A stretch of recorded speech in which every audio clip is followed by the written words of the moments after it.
Les voy a pedir que abran sus Biblias en el Evangelio de Marcos, el capítulo 7, los versículos del 24 al 30. Marcos, el capítulo 7, los versículos del 24 al 30. Se va a proyectar también la lectura. Hoy vamos a compartir una pequeña historia que se desarrolla en una región distinta a la que hasta el momento hemos visto que ha estado recorriendo Jesús. Él ha venido desarrollando su ministerio en la región de Galilea y en los pueblos de los alrededores de este mar de Galilea, pueblos eminentemente judíos a los que Jesús ha predicado su evangelio y los cuales han sido también testigos de los milagros que él ha venido realizando y que ponían de manifiesto que él verdaderamente era el Hijo de Dios. La historia de hoy nos muestra un encuentro especial, pero es que todos los encuentros con Jesús son encuentros especiales. En el texto de hoy vemos el encuentro de Jesús con una mujer, la mujer sirofenicia, y vamos a ir desgranando poco a poco el texto para seguir conociendo la grandeza de Dios a través de la figura de Cristo Jesús. Vamos a nuestra lectura, a la lectura de hoy, y esta lectura dice así: levantándose de allí, se fue a la región de Tiro y de Sidón, y entrando en una casa, no quiso que nadie lo supiese, pero no pudo esconderse. Porque una mujer cuya hija tenía un espíritu inmundo, luego que oyó de él, vino y se postró a sus pies. La mujer era griega y sirofenicia de nación, y le rogaba que echase fuera de su hija al demonio. Pero Jesús le dijo: deja primero que se sacien los hijos, porque no está bien tomar el pan de los hijos y echarlo a los perrillos. Respondió ella y le dijo: sí, Señor, pero aún los perrillos, debajo de la mesa, comen de las migajas de los hijos.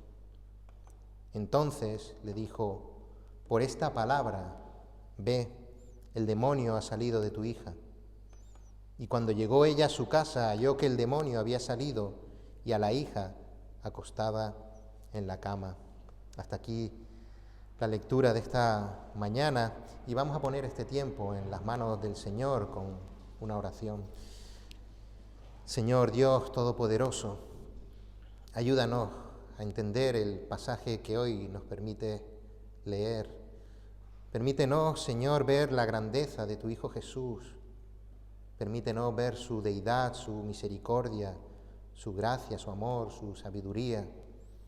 Que podamos meditar en el conocimiento que Él tiene de nuestros corazones, y permítenos glorificar y proclamar todas las bondades, los atributos que nos muestra tu palabra, de ti y de tu Hijo Jesús. Muestra viva de la deidad, Señor. En el nombre de Cristo Jesús. Amén. Como decíamos antes, Jesús había estado desarrollando su ministerio en las regiones en torno al lago de Tiberíades, también llamado lago de Genesaret o mar de Galilea. Digo los tres nombres porque muchas veces la palabra hace referencia a ellos, es el mismo lago, es el mismo mar.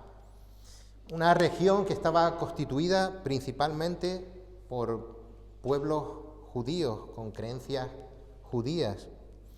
Y es en este momento cuando Jesús decide dejar la región de Galilea e ir a la región de Tiro y Sidón.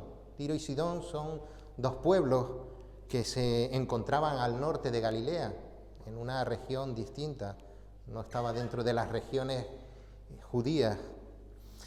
El texto nos dice que se levantó de allí, es decir, que no fue a una visita de un día, sino que se levantó de la zona en la que él estaba con sus discípulos y se desplazó a esta zona de Sidón y Tiro para pasar un tiempo en otros lugares.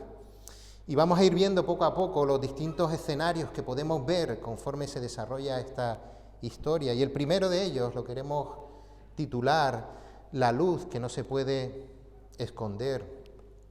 El texto no nos revela la razón de forma explícita de por qué Jesús se fue de la zona de Galilea a esta otra región, pero de forma implícita podemos observar en los capítulos anteriores el porqué de buscar una región diferente a la región en la que ahora estaba desarrollando su ministerio. Ya en el capítulo 6 veíamos la intención de Jesús de apartar a sus discípulos de las multitudes para que pudieran, aun siquiera comer algo, dice la palabra, y que Él también pudiera dedicarles tiempo a ellos para formarlos. Jesús quería formar a esos discípulos para que después continuasen la misión de llevar el Evangelio.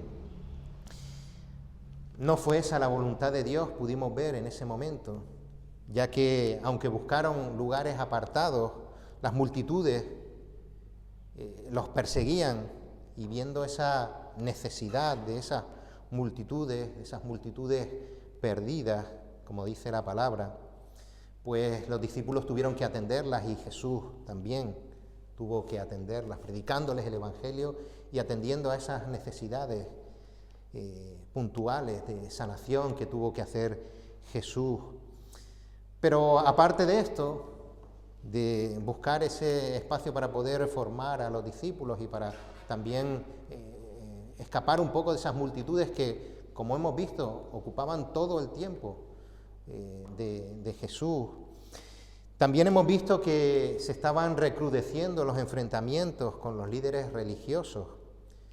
Vimos incluso que estaban mandando fariseos de Jerusalén con una mayor formación para intentar rebatir a Jesús ante la falta de argumentos, y veíamos cómo ya estos líderes religiosos estaban planeando cómo matar a Jesús. En Marcos, el capítulo 3, el versículo 6, podíamos leer: y salidos los fariseos, tomaron consejo con los herodianos contra él para destruirle. Este era Jesús, y esa era la intención que ya se estaba moviendo en los corazones de estos líderes religiosos. Jesús sabía perfectamente que no era su hora, y de este modo, yéndose a otra región, estaba evitando ese confrontamiento que ya estaba teniendo con esos líderes cuyo corazón estaba endurecido y que eran incapaces de escuchar nada que saliera de la boca de Jesús, y que, como decíamos, ya albergaban en sus corazones el deseo de matar a Jesús. Así pues, Jesús sube al norte, a la región de Fenicia. Es ahí donde estaban estos dos pueblos, Sidón y Tiro. Estos dos pueblos pertenecían a Fenicia, como estoy diciendo, y estaban, o ellos mismos se denominaban a sí mismos como los Kenaani, es decir, los cananeos.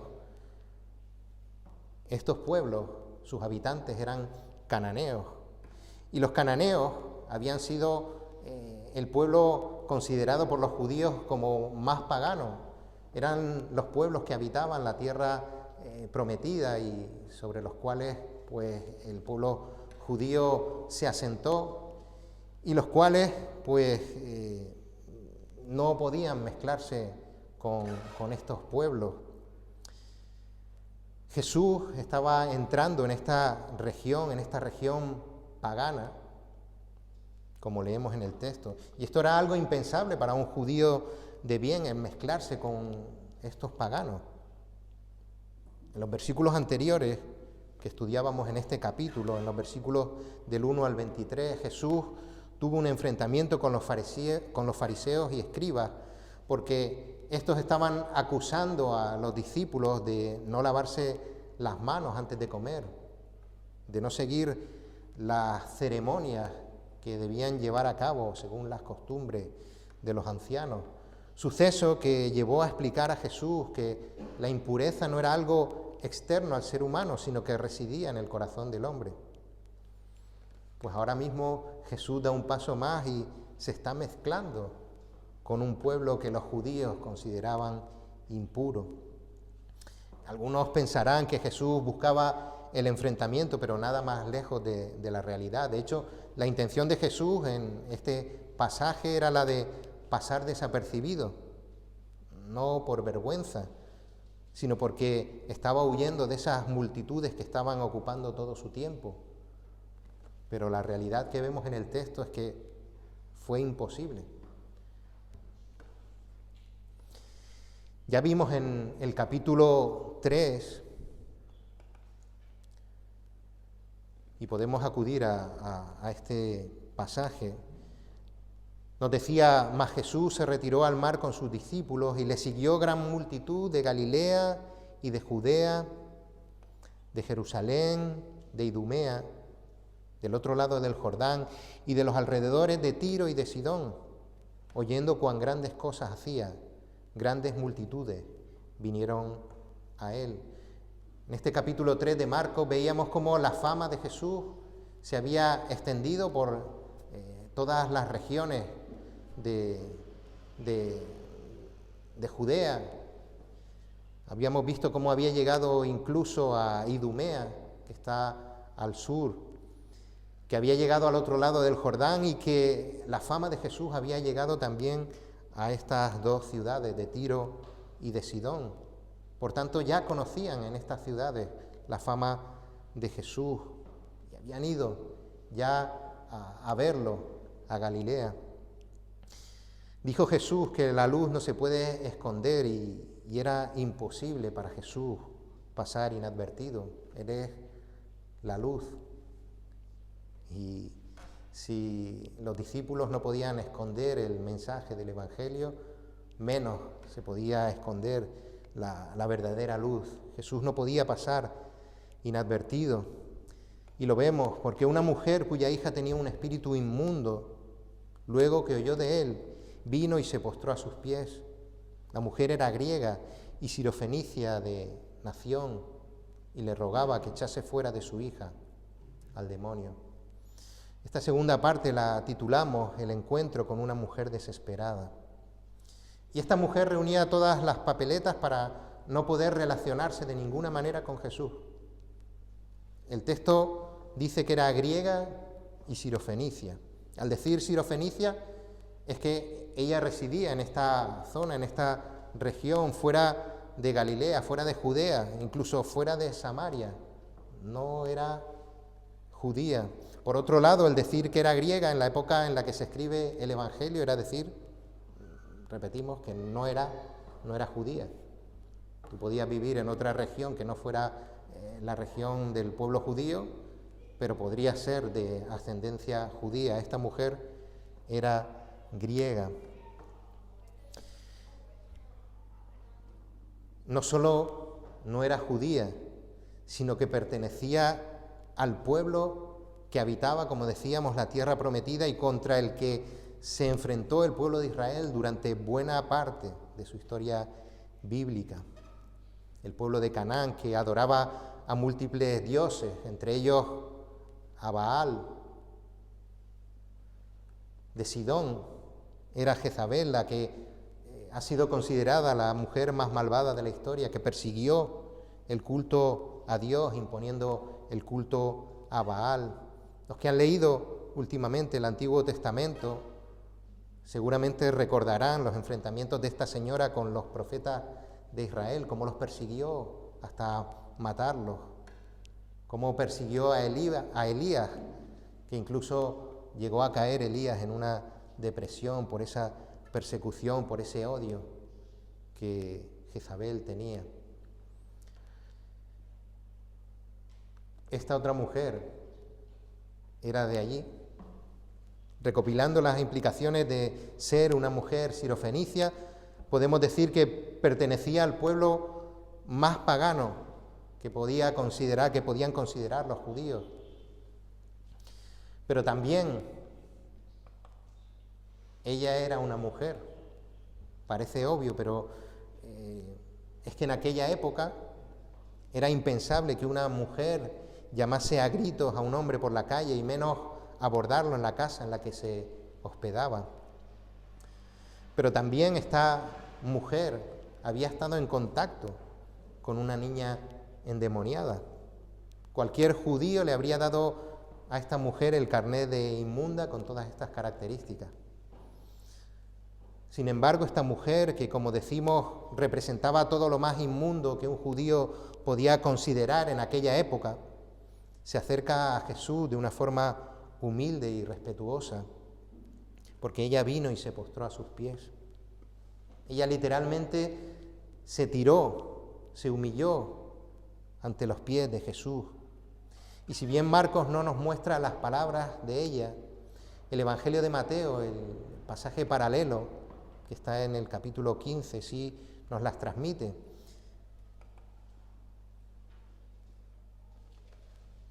Dice este versículo 22, y he aquí una mujer cananea que había salido de aquella región, clamaba diciéndole, Señor, Hijo de David, ten misericordia de mí, mi hija es gravemente atormentada por un demonio. Y reconozco que al acudir a este texto me llamó la atención que una mujer pagana, que seguramente hacía ofrendas y rezos a los falsos dioses cananeos, utilizase esta forma de dirigirse a Jesús, Hijo de David. Cualquier judío sabía que llamar a alguien Hijo de David era una forma de decirle que era el Mesías esperado que iba a venir de esa descendencia del rey David, de ese linaje del rey David. Pero en labios de esta mujer más bien parecía una forma de querer decirle a Jesús que ella era judía o que simpatizaba de alguna manera con el pueblo judío, una forma de querer formar parte de ese pueblo judío al que Dios escuchaba, al que Dios bendecía. Vemos en ella una mujer desesperada que está viendo a su hija, que está viviendo y sintiendo a su niña sufrir sin poder hacer nada para resolver esa situación. Y Dios permite muchas veces situaciones que no comprendemos desde el punto de vista humano, que desde el punto de vista humano nos pueden parecer injustas para que acudamos a Él. No para resolver un hecho puntual, para resolver la realidad de nuestra separación de Dios, que solo se puede resolver por medio de Cristo. Porque todos aquellos que no hayan acudido con humildad a Dios, reconociendo su condición de pecadores, y que reconozcan que Jesús es su Salvador, que es su salvación, da igual lo que hayan hecho, da igual lo que hayan venido a la iglesia desde que eran bebés, da igual que no se pierdan un culto del domingo, da igual que den todo su dinero para ayudar a los necesitados, da igual a la iglesia a la que crean pertenecer, siguen enemistados con Dios y por tanto con un billete de ida al infierno cuando mueran. Esta historia no deja de sorprendernos y nos encontramos ahora con una respuesta impactante de parte de Jesús. Hemos estado viendo a lo largo de todo el Evangelio de Marcos que hemos estudiado hasta ahora, cómo Jesús siempre había respondido con una gran misericordia ante las necesidades de la gente, a las horas a las que fuera, después de días agotadores recorriendo distintos lugares, predicando y sanando a las personas. Más y más multitudes le seguían hasta altas horas de la noche, como decíamos, y Jesús siempre daba el último sprint del día para atenderlos. Por eso nos resulta impactante la respuesta de Jesús. Y volvemos a acudir al Evangelio de Mateo. Porque la primera respuesta de Jesús fue el silencio. Pareciera que Jesús pretendía ignorar a esta mujer y sin embargo sabemos que Jesús, como se dice coloquialmente, no da puntadas sin hilo. Hasta los silencios de Dios encierran un mensaje. Esos aparentes silencios que muchos, por no decir todos, hemos experimentado, también son un regalo que nos permite comprobar si nuestra fe es verdadera, si verdaderamente confiamos en el cuidado de Dios o, por el contrario, nuestra fe es simplemente una fe sentimental porque nos sentimos bien haciendo cosas de cristianos. esta mujer persistía hasta el punto en el que los discípulos de Cristo llegaron a decirle: dile que se marche porque con sus gritos, con su insistencia nos está molestando. Sus discípulos interpretaron el silencio de Jesús como que él no quería atenderla y le piden por favor que le diga que no los moleste más. Y es en este momento en el que Jesús comienza su respuesta hablada, utilizando una parábola de la que aprendería la mujer, pero de la que aprenderían también sus discípulos.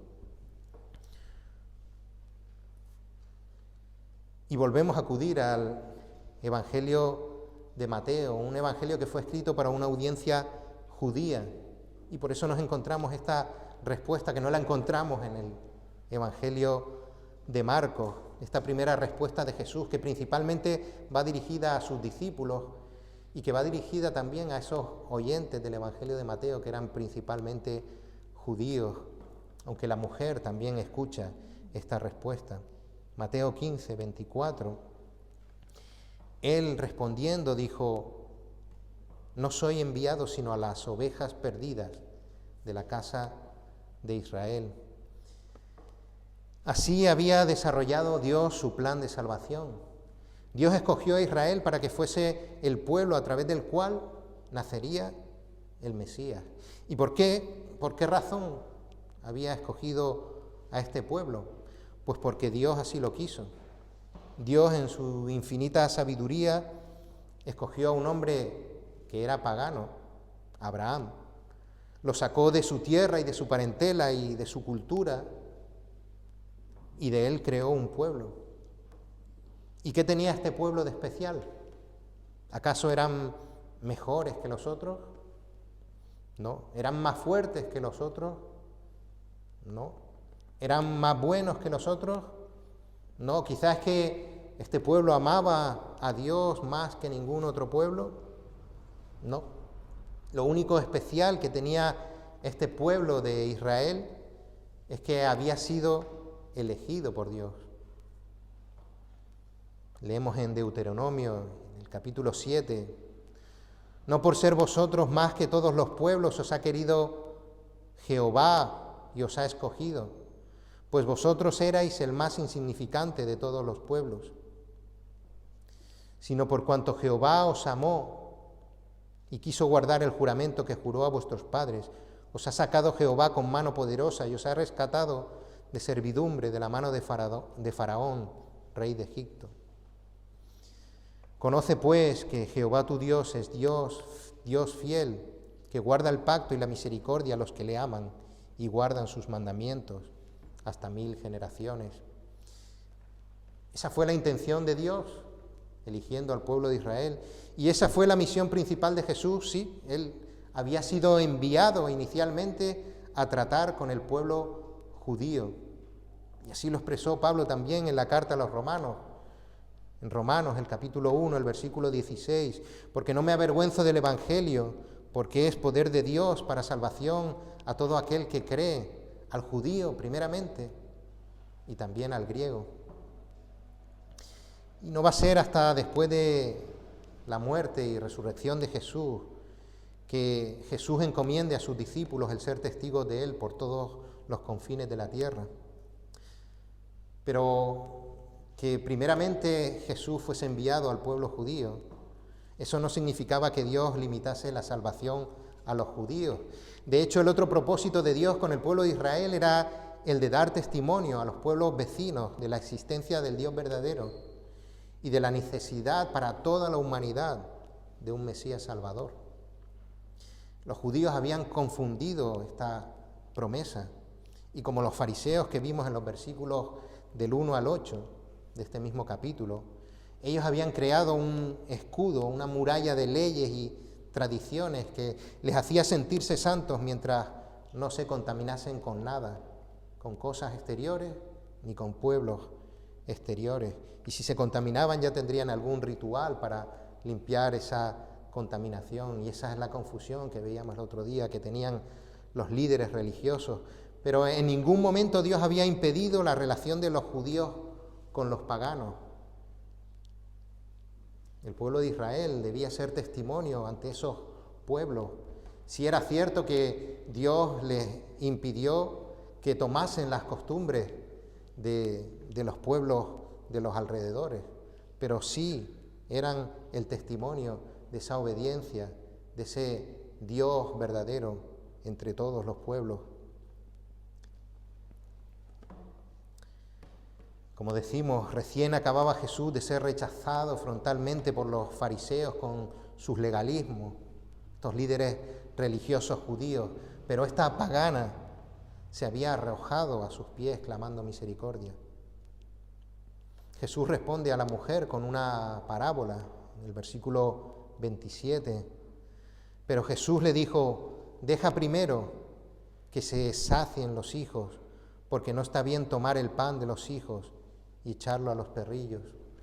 Jesús estaba reafirmando que su misión primera era la de alimentar con el Evangelio al pueblo de Israel, que el pueblo de Israel era su primera ocupación, y utilizando este símil, no era normal darle la comida de los hijos a los perrillos.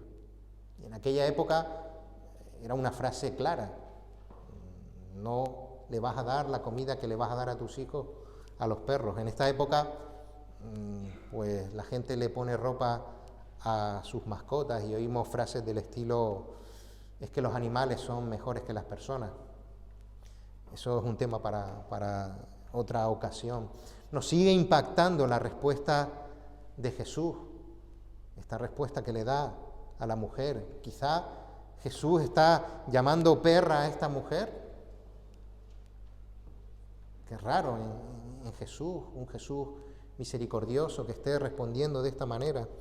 Los judíos llamaban a los gentiles de forma despectiva perros, pero la palabra que Jesús utiliza no es la de perros callejeros o perros sarnosos, salvajes de las calles, que es la palabra que empleaban generalmente los judíos para esos insultos, sino la palabra perrillo, haciendo referencia al perro que se encontraba en el hogar y que, pues, por lo que en aquella época también se tenía un aprecio. Jesús no pretendía que ese término fuera un insulto despectivo. Esta mujer, lejos de ofenderse con las palabras de Jesús, podemos ver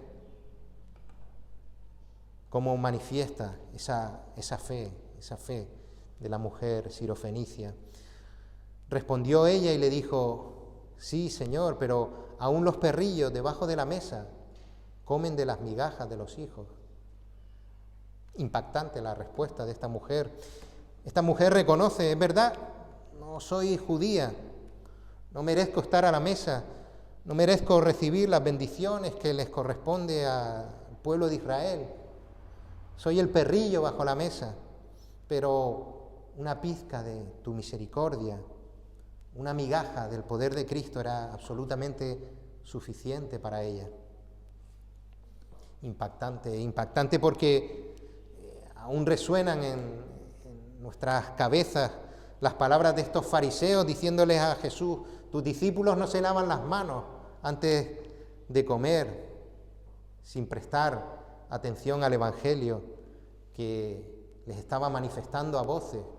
Porque después de que estos fariseos le dijeran a Jesús: tus discípulos no se lavan las manos, Jesús a viva voz llamó a todos los que estaban allí y les dijo: oídme todos y entended, nada hay fuera del hombre que entre en él, que le pueda contaminar, pero lo que sale de él, eso es lo que contamina al hombre. Si alguno tiene oídos para oír, oiga.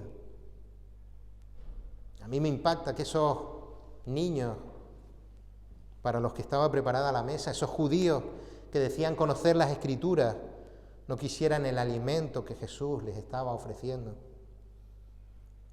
Impactante respuesta de la mujer, porque ella sí había tenido oídos para oír. Y es que incluso los discípulos aún a Jesús le preguntaban el significado de las parábolas, pero esta mujer había entendido perfectamente lo que Jesús le había querido decir. Y asumiendo su papel de perrillo, ella había seguido clamando por la misericordia de Dios, que muestra de fe tan maravillosa, no porque lo digamos nosotros, no porque nos llegue a impresionar a nosotros que una mujer pagana que no podía acudir a las sinagogas, que no podía entrar en el templo, que seguramente no había recibido instrucción en la ley y los profetas, pudiera presentar esa argumentación. No es por todo esto, es por la respuesta definitiva de Jesús. Entonces Jesús le dijo: por esta palabra, ve, el demonio ha salido de tu hija. Por tu respuesta, mujer, atiendo a tu clamor, un clamor grande, un clamor persistente, un clamor fruto de una enorme necesidad, un clamor respetuoso, un clamor humilde, una fe que vemos se sigue manifestando en esta mujer, que cuando Jesús le dice que el demonio había salido de su hija, dejó de gritar, dejó de clamar y se fue confiada a su casa. Ella reconoció que el poder de Jesús era tal que no era necesario ni que Jesús se desplazase a su casa a expulsar el demonio de la niña. Este episodio es el anticipo de un evangelio que después de la muerte y resurrección de Cristo no solo se limitaría a recibir el pueblo de Israel. Este episodio es de ánimo para los receptores romanos, para los que fue escrito este evangelio. La misericordia de Dios se extendería fuera del pueblo judío. Jesús en la Gran Comisión, en Mateo 28, encarga a sus discípulos que lleven el evangelio progresivamente a todos los confines del mundo.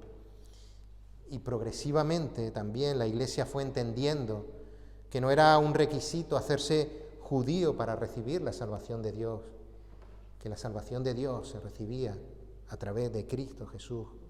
En la lectura devocional que compartíamos antes de la predicación, leíamos acerca del concilio que se celebró en Jerusalén. Este concilio se celebró posteriormente a la muerte y resurrección de Jesús, y en él los apóstoles se estaban reafirmando en la decisión de que no hacía falta exigir a los gentiles el cumplimiento de las leyes y las tradiciones judías, pues los gentiles estaban recibiendo el Espíritu Santo una vez que creían en el Evangelio.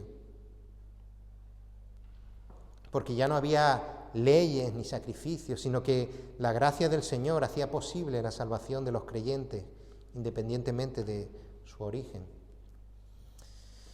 Jesús había leído el corazón de esta mujer. Él no miró su origen pagano, gentil, no miró los dioses a los que por ignorancia habría estado adorando anteriormente. Vio en ella una fe humilde, una fe persistente, una fe fruto de la desesperación, sí, una fe confiada, una fe también sabia en su razonamiento. Pero no podemos pasar por alto la misericordia y la gracia de Dios. En este pasaje siempre se destaca la fe de esta mujer. Es el título que colocan prácticamente todas las versiones bíblicas de este pasaje. Pero por encima de dicha fe vemos cómo, sin merecerlo, esta mujer va a recibir la atención de Cristo. De hecho, ni siquiera el pueblo de Israel era merecedor de la atención de Dios, y sin embargo, la gracia de Dios llegó a tal punto que Jesucristo fue crucificado para que todo aquel que en Él cree no se pierda, mas tenga vida eterna. Esta misma gracia es la gracia que sigue derramando Dios sobre aquellos que creen en Él. Esta mujer reaccionó ante un suceso terrible de su vida, pero les digo que no hay hecho más terrible en la vida del ser humano que enfrentar una muerte sin estar en paz con Dios. Sé que me voy a repetir, pero es una realidad. Si no hemos aceptado a Jesús como Señor y Salvador, estamos en una situación más terrible que la situación en la que se encontraba la mujer de este relato. Vamos a pasar la eternidad en el infierno, alejados de las bendiciones de Dios. Dice la palabra en Lucas, el capítulo 11, los versículos del 9 al 13. Y yo os digo, pedid y se os dará, buscad y hallaréis, llamad y se os abrirá. Porque todo aquel que pide, recibe, y el que busca halla, y al que llama se le abrirá. ¿Qué padre de vosotros, si su hijo le pide pan, le dará una piedra? O si pescado, en lugar de pescado, le dará una serpiente? O si le pide un huevo, le dará un escorpión. Pues si vosotros, siendo malos, sabéis dar buenas dádivas a vuestros hijos, ¿cuánto más vuestro Padre Celestial dará el Espíritu Santo a los que se lo pidan? Clamen a Dios todos los que aún no lo han recibido. Clamen a Dios.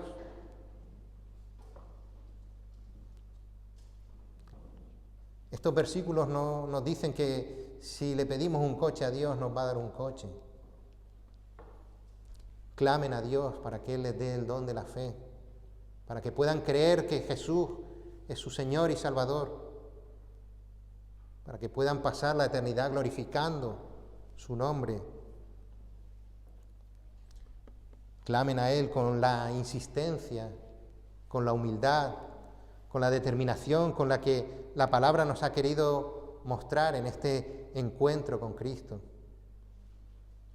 Él derrama su gracia sin mirar países, razas, edades o creencias previas que se hayan tenido. Ya no para formar ese pueblo de Israel, sino para formar la iglesia que Jesús mismo constituyó, que Él considera su propio cuerpo, al que Él mismo añade día a día a todos los que han de ser salvos. Clamen, señores, clamen a Él para que abra su entendimiento, para que rompa sus corazones. Los que ya han creído en Él, iglesia, tenemos el mandato de llevar el Evangelio a todos.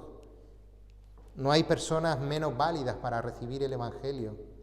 No hay paganos que no tengan que recibir ese Evangelio. Y sigamos nosotros también clamando a Dios por aquellas personas que están oyendo la palabra, para que el Señor abra su entendimiento, para que el Señor rompa sus corazones, para que verdaderamente lo proclamen como Señor y Salvador y glorifiquen con sus vidas su nombre. Sí, Señor y Padre Santo, Dios Todopoderoso, agradecidos estamos por tu palabra, por tu gracia para con nosotros, por venir a este mundo a cambiar nuestros corazones, por ser el sacrificio perfecto que permite que podamos relacionarnos contigo. Señor, nos asombra tu gracia, inmerecidamente siendo pecadores, habiéndote dado la espalda, tú nos has buscado, Señor, y nos has considerado justos, aun siendo injustos.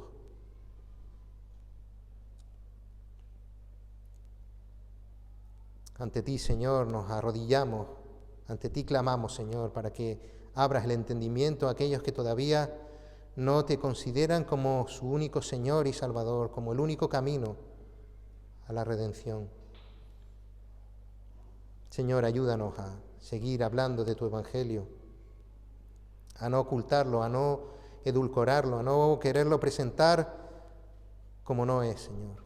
Ayúdanos a seguir perseverando en el estudio de tu palabra, a seguir descubriendo tus bondades, a seguir descubriéndote y conociéndote a ti, para poder glorificar verdaderamente tu nombre. En el nombre de tu Hijo Jesús. Amén.